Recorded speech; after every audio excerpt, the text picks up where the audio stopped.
Hello, this is Russell Moore, and you're listening to The Russell Moore Show, brought to you by Christianity Today.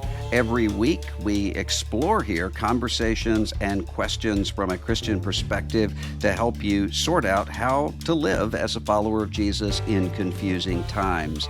And this week, we have a conversation to seek to do just that.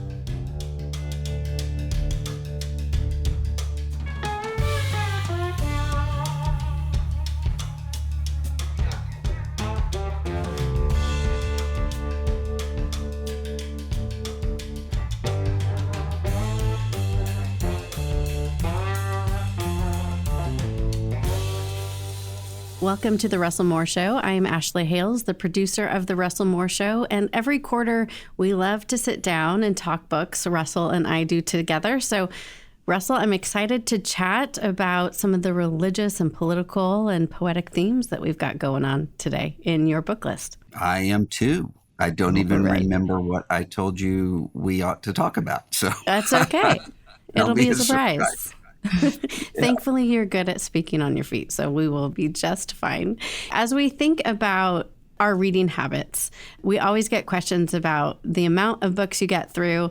I know for me, I'm actually giving up social media for Lent, and so I have found myself finishing novels at an astonishingly quicker pace.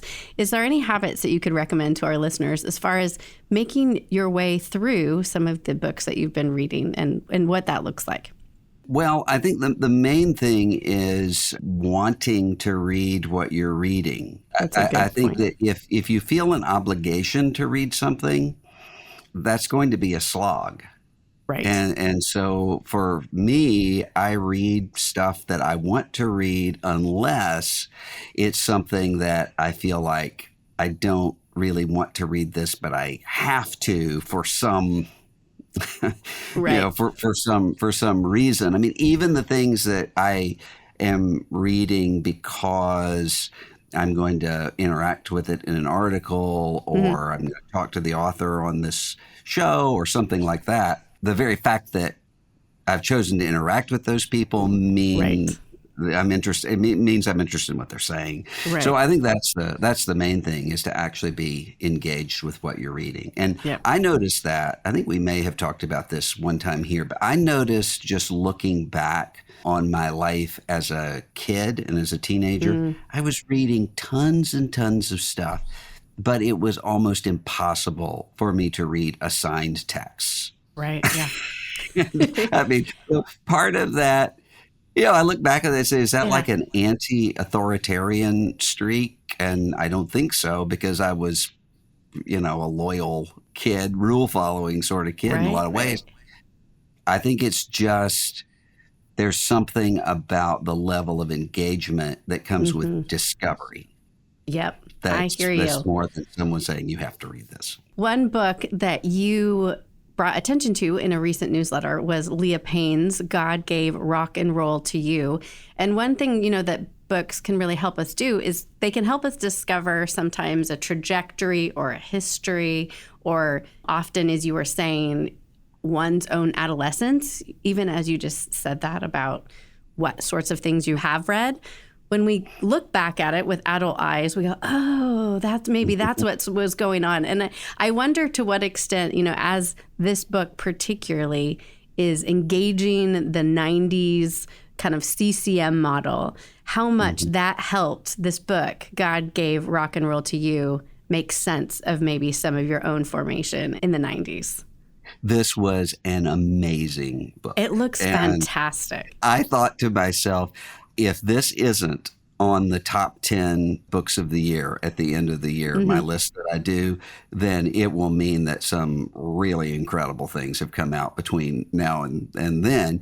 This was one of those books that was very quick to read because I was so interested in the arguments. And I sort of bought it out of nostalgia. I mean, she's dog whistling, to use that sort of language in a different context than the awful one, to people who get what that title means. I mean, that was a Petra song back in the day. And so I thought, well, I'm going to read this out of nostalgia because I mentioned in my newsletter, my first concert, I think, was Amy Grant. Yeah. And Petra concerts, a guy named David Meese, who I don't think he's around anymore. All of these figures, I thought, well, I'll have nostalgia for that and for the era when I was a youth pastor, where music played a big role in working with students and teenagers. And there was that, but it was also just amazing analysis. Yeah. And there was a way where when you look back at it, you say, oh, this actually does make sense of American evangelicalism in a lot of ways, more than, because I think a lot of what sometimes secular people do when they try to look from the outside at evangelical Christianity, they look at political movements, and that's of some value, or they look at kind of megachurch trends, that's of some value too. But this, I think, really gets at that combination of theology, culture, market, politics, all of that together. Yeah, that's And fascinating. I genuinely, and I mean, and there were things in this book where I would say, oh, I mean, I remember this going on, but I've never thought of what was going on in the background of it. Right. So, I mean, I remember she mentions the 3-button controversy, she calls it, which was when Amy Grant, I remember this very well because I had such a huge crush on Amy Grant as a teenager. And she had a life-size cardboard cutout, I guess, and it was different in Christian bookstores and in secular bookstores because she had 3 buttons on her blouse, more unbuttoned in the secular one. And so this was, oh, she's a sellout. She's a compromiser and all that. I defended her, I will say. And Yes, still do. you must defend one's teenage crush. But what she did, what Leah Payne did, was to go in and analyze all of these streams that were actually going into that controversy. There was the stream of gender. And so she talks about how particularly women in CCM had to do 2 things at one time. They had to be sexy and appeal to men, and they had to seem pure and completely innocent. Yeah.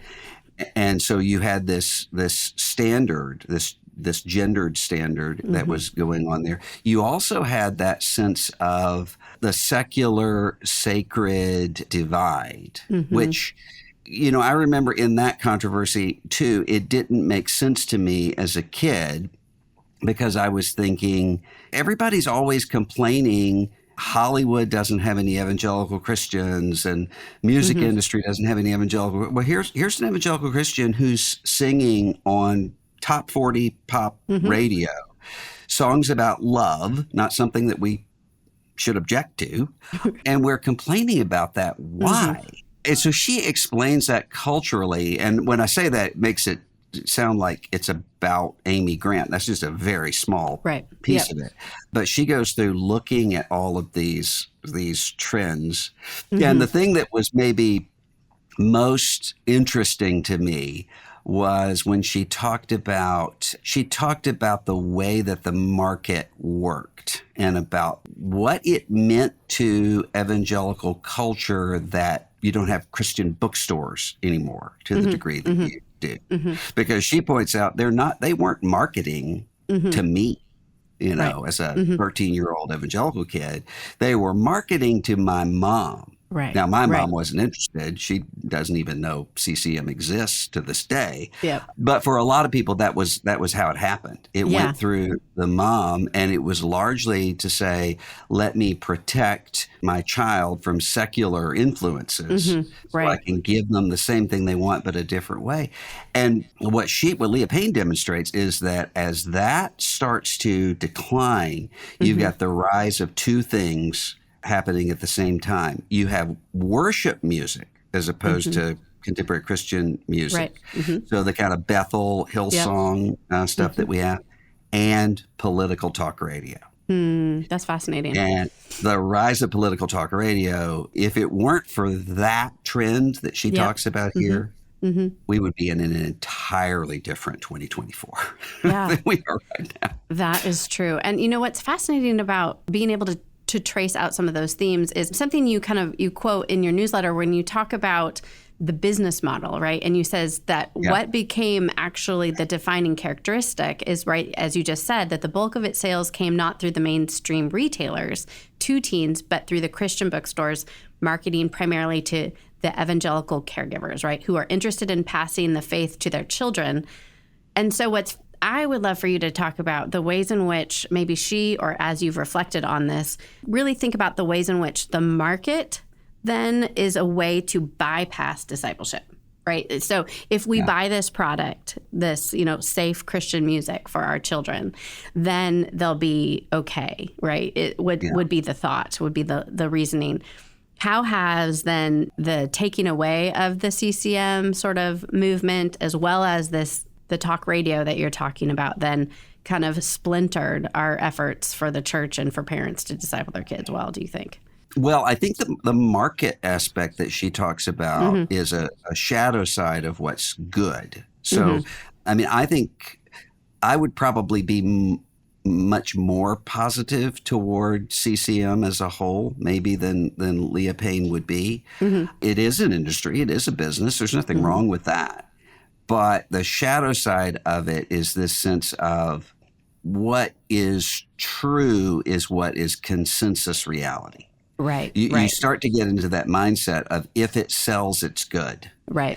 And so that is what I think happened. And then that goes all the way down to the political talk radio. I mean, and I know that as somebody who would guest host a kinda political talk radio show back in the early aughts. And one of the things that I noticed was I would have a group of people who would listen all the time because it was so out of step with what was normally going on, but it was only for a little while. I mean, so I'm guest hosting in the summers and then specific times. So this wasn't my job. Right. And so I wasn't under the pressure of somebody who did have to every day fill an hour and get callers. And it was easy to see how that could transform not just the business model, but it transforms what you think, not necessarily in a cynical way, although it often is a cynical way. Well, this is what people want. I'm going to throw them the red meat. And I've had people say that directly, but because it limits what you think about to the degree that you start to. And I think she really shows in this one little area just how that worked. And in many cases, the exceptions are proving the rule. So when she talks about someone like a Charlie Peacock, our colleague here at Christianity Today, his efforts to reform that process, or a Rich Mullins, a very, very different model. And so it's kind of like Rich Mullins is to CCM what Eugene Peterson is to Christian publishing. Yeah, that's good. It's the exception that is so different that it highlights what else is going on. Right. And widens maybe our frame of reference. Yeah. Just to conclude, as we were thinking about some of the implications of this book, you write in your newsletter about, the problem, though, is that Augustine City of God wouldn't sell very well, right, in the 20th or 21st century American Christian market. So how do you think, Russell, we get Christians to read the City of God? Or something like it?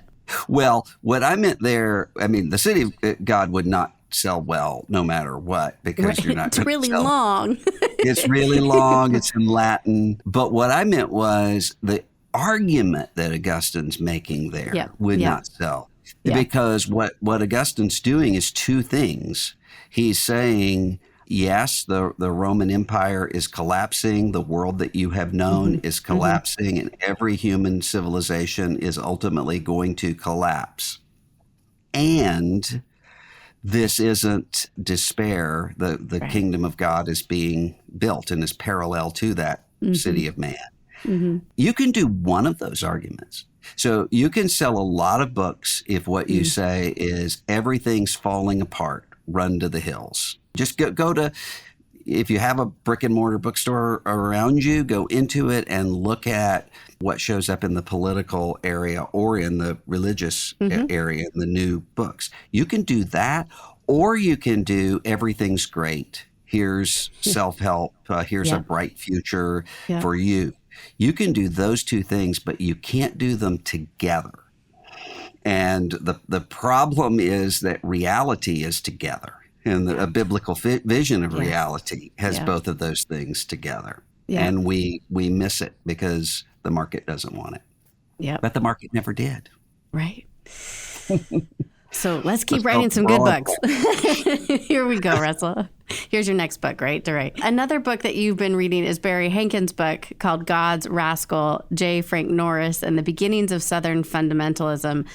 Help us understand this word fundamentalism. We've obviously heard it a lot. We've heard it in religious traditions, and we hear it now probably applied to certain political movements as well. So help us understand this book, God's Rascal, and what you're finding in that book to maybe help illuminate where we are currently. Well, this is not a new book. It's several years old, but I picked it up because, for one thing, I always read what Barry Hankins writes. He was a historian who wrote a book that I critiqued very harshly back in the early 2000s, and then later came to see that he was right and I was wrong in that book.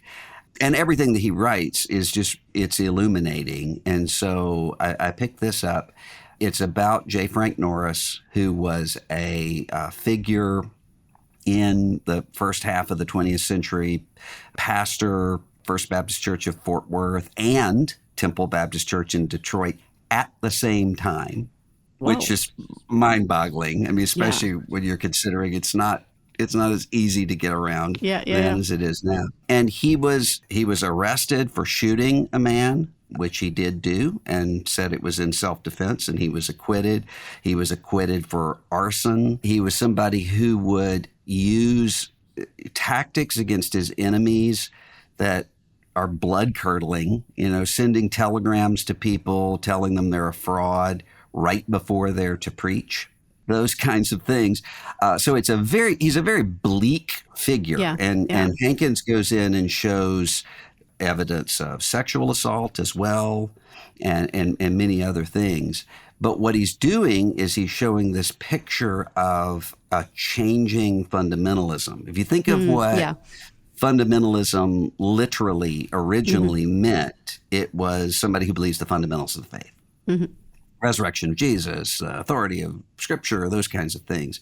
What it came to mean was a particular stance toward the outside world, a culture war mentality toward the outside world, combined with a paranoid kind of mentality about the outside world, which ties us back with some of what's really marketable in products. Is if you could say, they're out to get you and they're going to destroy you. I mean, that with this militancy and a looking to narrow and narrow and narrow. So, I mean, part of what this whole book is about is the increasingly narrow group of people who would be defined as on the right side for Norris. Right. And so the reason I thought this book was important is because Norris kind of explains a lot about what's happening. If you just take J. Frank Norris and, I mean, the tactics and some of the mentality of J. Frank Norris is what ultimately prevailed in my home denomination. But if you secularize Norris, you end up with Trumpism. Because, I mean, it's all of the same, a very big personality who people loved because of his enemies and who felt as though he was the vicarious fighter for them and wouldn't yield on that no matter what, and yet no allies around him because he would destroy anybody who was. It's just the parallels are really, really amazing. I'm also curious. I've just picked up a few of George Marsden's books on fundamentalism and American culture. Yeah. Would you recommend those, alongside to help folks kind of get a historical, longer view to what's going on maybe now? Marsden's really good and important if you're wanting to understand conservative Protestantism. I think the Norris book is unique in the sense that it's looking at that specifically personality driven aspect of it. Right. Marsden is really, really good on cultural, historical, theological factors. But I think what this Norris book gets at is that, and this is again something we see showing up in the political world, is that it wasn't the set of ideas, it was the attitude. Right. So it's not so much that what made Norris popular, that he was opposed to evolution. It was that he was willing to get up and castigate people who were for evolution. Right. It was the form that mattered maybe more than the ideas. Yeah. Yeah. And the sense that, the people who believe in evolution are the elites who look down on you. Right. Yeah. That was, in many ways, more important than some sort of an argument from Genesis 1 and 2. Right. And that's one of the reasons why not now, with a lot of the political demagogue figures that we have around us, sometimes people will say, well, will their supporters still stay with them if they deviate on this issue or that? Mm-hmm. And then they're shocked when that doesn't happen because it's not about the set of issues. That's the second step. Yeah. And this book really shows how that can happen in a religious context. Yeah. Well, that sounds fascinating and maybe oddly comforting, right? To know at least that we've been here before. So books also, help bring us into community. We've talked a little bit about these two books and the ways in which they have, in various ways, helped widen a perspective, right? Rather than kind of maybe even by showing some of that narrowing down that you were just talking about. Yeah. But a book that you have on your list that does help widen our perspective is Christian Wyman's edited collection of poems called Joy. And Christian Wyman was on the show a few weeks ago. And what was really fun, too, about that is that you also had him in your book come and speak virtually, right, for your book club as well. And he did read one of these poems on joy to us on that podcast episode with him. So tell us, I'm assuming that's probably why you picked up this book of poetry.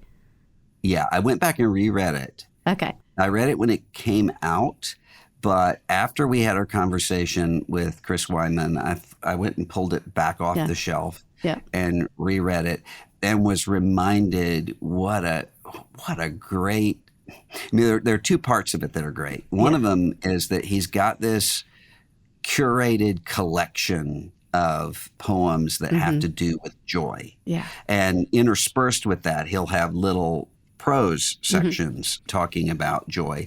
But then there's the introduction that he writes, setting everything up, where he's defining what joy is and what joy isn't, and differentiating joy from pleasure. Yep. Or success or those kinds of things. So it's a really, I read it differently when I read it again from the way that I did the first time, because I think I had read Zero to the Bone and we had talked about it. I mean, for instance, he talks about in the first introduction that he does about the Apostle Paul calling people to joy. He's reciting a poem and he says, Paul and many others, the early audiences of Paul and others, many of whom might very well have made their way home past rows of crucified corpses, designed specifically to eradicate all cause for any insurrectionist hope or joy. That's a powerful image, and the collection of poems are really remarkable too. And, you can see the ways in which poetry, particularly in the reading and reciting of poetry, can become in this kind of moment of insurrectionist joy, right, amongst, the doomsaying news scrolling that we are maybe prone to. So do you read much poetry generally, or is this just a reminder? No, I have certain poets that I read all the time. And I read Eliot's four quartets over and over and over. It's probably an unusual day when I don't read from one of the four quartets. And it's not because I'm saying, oh, I need to read Eliot today. Yeah. It's because something will come to mind and I'll think, I think that is reminding me of something in East Coker. And you go and look it up. And so there are certain people that I go back to all the time. That's a And beautiful I think, practice. I'm really influenced these days a lot, even though I don't agree with everything that he articulated, but I think he gets a lot right that a lot of people get wrong. And that's Owen Barfield, who was an inkling with Tolkien and Lewis. And one of the things that he argues is that poetry is mimicking the rhythmic nature of reality. So it's not just that, well, this is a form that gives you facts and information. Right. It's the very way it's constructed is resonating in a way that something else doesn't. Sense. And so as I've thought about that with Barfield and thinking about what a role the King James Version played in my life, and sometimes would say, well, that's because the cadence and the rhythm, it's so poetic and it's so right. But I think that's because it's picking up on, it's walking in step with the way reality is, which Barfield said, to understand the difference between poetry and prose is to understand the difference between saying the prophet's old and the old prophets. Yeah. And I mean, there's so much in there that you can't even diagnose. It's a difference of the way that it affects the person. Yeah. And I think that's why we have so much of it in Scripture. And I think, Christian Wyman said something on that conversation with you about if as a poet you get to the end of writing a poem and you know what it's going to be about, it's no good, basically, right? That there's something epiphanic, right, about the writing and probably in the reading of poetry as well, which does seem to square with what you're saying about the nature of reality. There's a lot of blank space and we don't know, and we're usually surprised at the end. Yeah. Well, and sometimes there's a deeper part of you that gets something even when you don't. Yep. Consciously. And it takes time to sort of marinate in you. And that's why, I feel like I'm saying all the time to people in talking about Bible reading is to say, don't worry that you don't understand something right away. So don't kind of back away from Leviticus because it seems strange to you, or Song of Solomon because you're thinking, I don't know what all of these images mean and people are arguing about it, or the Book of Revelation. Sometimes people think, if I'm going to benefit from the Book of Revelation, I have to be able to know this is what all of the seals mean. This is what the trumpets mean. And there's value in contemplating all of that, but it operates and works on you often at a deeper level, even when, maybe even sometimes, especially when you're perplexed by it. Yeah, because you just turn it over and over and over, right? But those phrases, right, come up when you're marinating in Scripture, right? They just come to mind. Yeah. I think that there's so much, it's very fun. There's a lot in our conversation, really, that points to the ways in which sticking with something, this idea of form, whether it's a form of a song or, the form of political shouting, and the King James Version, right? That all of these things, what we give our attention to, what we allow to form us, and what sorts of communities we're formed in has ramifications for our character, of course. Yeah. Absolutely. Another book you have on there is a book called Lutheran Slogans by Robert Jensen, and it's a slim little book. But in what ways do you think theological convictions have become slogans? Tell us what you thought about that book in particular. Well, I should have pulled it off the shelf to have it in front of me here to reference a few things, and I forgot to do that. But here, the main reason that this book was beneficial to me is because he went through and talked about, in his own Lutheran communion, how slogans work. And so he's not saying that slogans, that we shouldn't have slogans. As a matter of fact, the slogans are kind of necessary. They Right. become the way to boil down what an argument is and to express it and to articulate it and to rally everybody around it. So he's saying the problem is not that there are slogans. The problem is that anytime that one has a slogan, one has to think through what does it mean and not mean in order to prevent it from becoming, in some cases, the opposite of what it was intended to do. So, for instance, he'll talk about in their justification by faith alone, and to talk about what that looks like, being simultaneously a sinner and justified, and all of these great truths that Luther and Lutheranism have given to us or have conserved for us. He talks about all of those things, and he'll show how sometimes the slogan, if it's interpreted wrongly, can lead you to the exact opposite thing of what it was intended. So what Jensen is pointing out is there's a kind of emphasis on faith that can go right past what Luther meant to essentially a mirror medievalism, which is I have to be constantly introspective of my faith to make sure that my faith is strong enough and good enough and authentic enough for God. And so you end up with people who are doing exactly what Luther was pointing people away from. And I thought that was a really good point, and one that I have seen a lot, one that I have experienced a lot.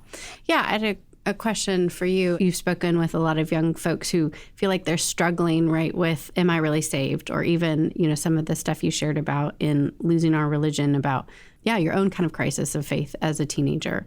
In what ways did this maybe give you some language or help for those questions, either of your own teenage self or for those who come to you for counsel? Well, I don't think it gave me theological answers, only because I'd worked through those things over the years, but it reminded me how that happens and how things that are really good and important truths can become isolated out from other truths and then become falsehoods.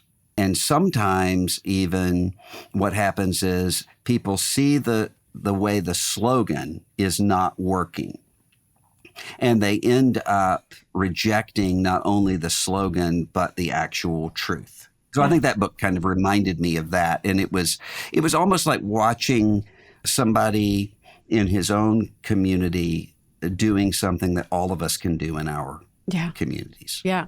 And a lot of this then means that we, turn away from some of the slogans that are easily hashed out, right, on social media or, cable news too, to begin to, in community, talk about what's good, what's bad, where did that come from. The last book, Russell, that you have on our list to consider is Jan Fosse's book, A Shining.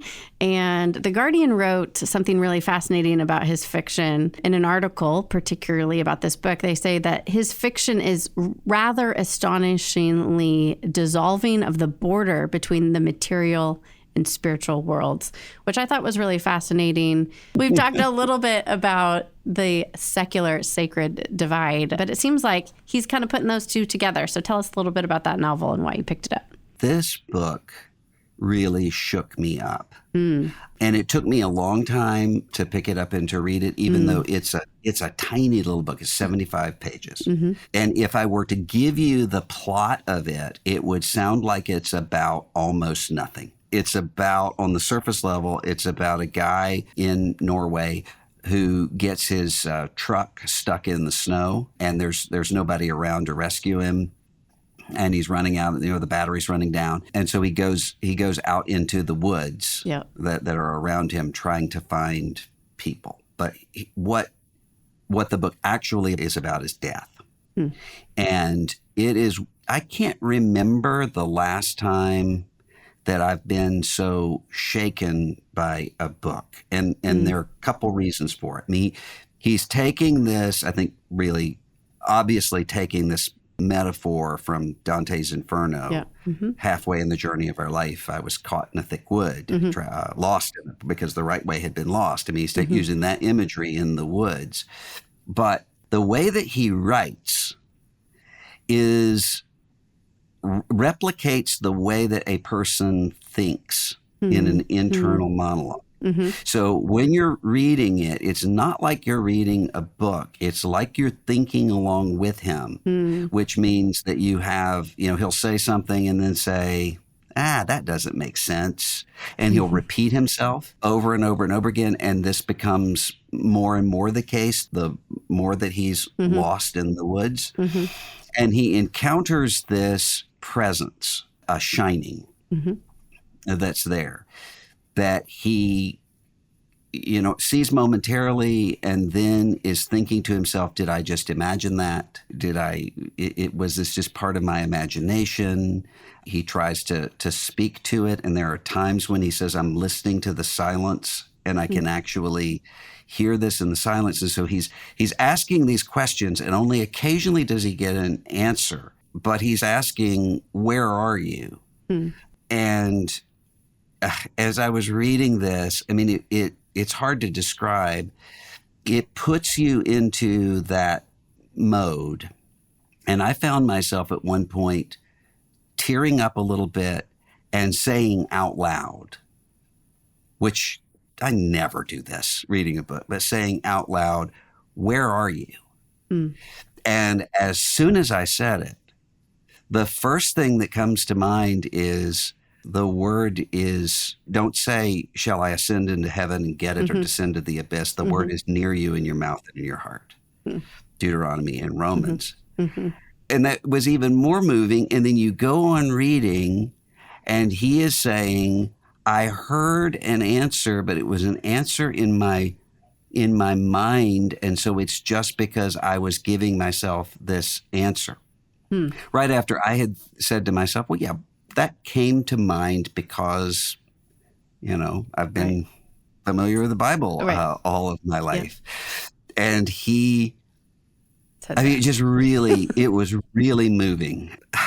And then you keep reading and he's talking about, he encounters his parents in the woods there and he starts talking about the distance and the nearness, that this shining and this voice seemed to have a distance and a nearness at the same time. And it was almost as though it was tracking right along with what was happening to me in this story. So it's one of those books where I would stop and put it down and pray, not because I intended to, but because it just forced me into that place. And it was maybe Tolstoy's Death of Ivan Ilyich is I probably would have said up to this point is one of the best descriptions of death that I've ever seen, or Annie Dillard's The Maitreys that I've ever read in my life. This, I think, surpasses those two in that way. Wow. Of actually, I felt like I actually was first person experiencing something of the process of dying. Wow. And it was a remarkably beautiful picture. So when I say that, it's not a morbid book at all. As a matter of fact, the character, there's only one character in the book. Well, he isn't even aware that he's dying. He's not exactly aware of what's going on. It's not morbid. And it ends in a beautiful way that is not preachy or cliched or forced. Wow. It's just a really beautiful little book. Wow. That does sound amazing, right? Takes us out of the shouting and maybe brings us back into touch with what is actually real. So, yeah. Well, thank you, Russell. It's always a pleasure to chat books with you. And listeners, we hope that you would share some of your favorite books with your Desert Island playlist and your Desert Island bookshelves. You can go ahead and email those to us at questions@russellmoore. And we'll be back in a few more months to talk books. Thanks again, Russell. Thank you.